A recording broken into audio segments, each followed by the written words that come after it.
Hello viewers, আসসালামু আলাইকুম। দেশ ও বিদেশ থেকে যারা আমার এই ভিডিওগুলো দেখছেন সবাইকে জানাই আন্তরিকভাবে শুভেচ্ছা ও অভিনন্দন। আজকে আমি আপনাদের দেখাবো জলপাইয়ের আচার কিভাবে বানানো হয়। এখানে আমি কিছু জলপাই সিদ্ধ করে নিয়েছি, ঠিক এইভাবে।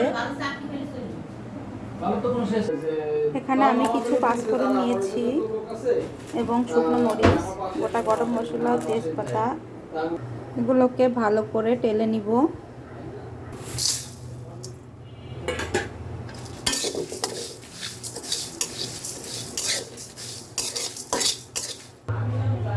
এগুলো আমার ভাজা হয়ে গেছে, এখন এটাকে আমি ব্লেন্ডার করে নিব। মশলাটা আমার ব্লেন্ড করা হয়ে গেছে।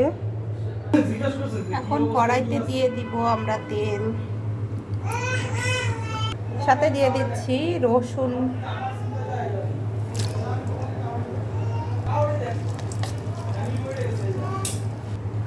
রসুনটা তেলের সাথে হালকা ভাজা ভাজা করে নিয়েছি।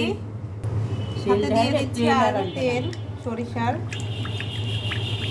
সাথে দিয়ে দিচ্ছি 1 চামচ হলুদ, জিরার গুঁড়া দেব 2 চামচ, ধনিয়ার গুঁড়া দিচ্ছি 2 চামচ, মরিচের গুঁড়া দেব 3 চামচ, সাথে দিয়ে দিচ্ছি স্বাদ অনুযায়ী লবণ 2 চামচ, সাথে দিয়ে দিচ্ছি গোটা গরম মশলা ও তেজপাতা, সাথে দিয়ে দিচ্ছি জলপাই,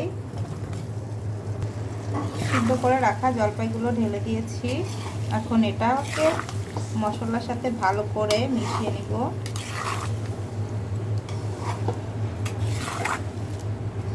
আমার রান্নার ভিডিওগুলো আপনাদের কাছে কেমন লাগে সেটা অবশ্যই কমেন্ট করে জানাবেন, এবং ভিডিওগুলো যদি ভালো লেগে থাকে তাহলে অবশ্যই আমার চ্যানেলটিকে সাবস্ক্রাইব করে দিবেন।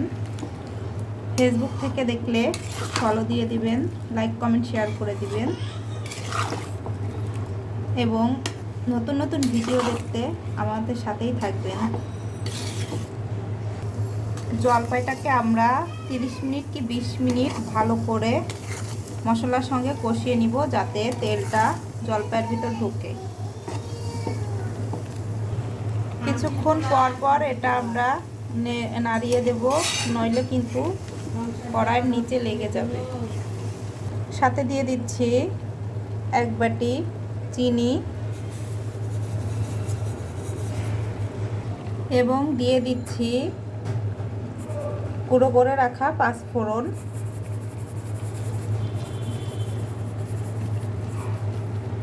এখন এটাকে ভালো করে আমরা জলপাইয়ের সাথে মিশিয়ে নিব।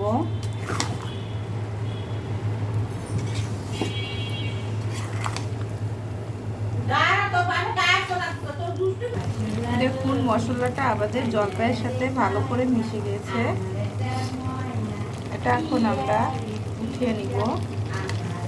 বন্ধুরা, আমার রান্নার রেসিপিগুলো যদি আপনাদের কাছে ভালো লেগে থাকে তাহলে অবশ্যই আমার চ্যানেলটিকে সাপোর্ট করবেন এবং নতুন নতুন ভিডিও দেখার জন্য আমাদের সাথে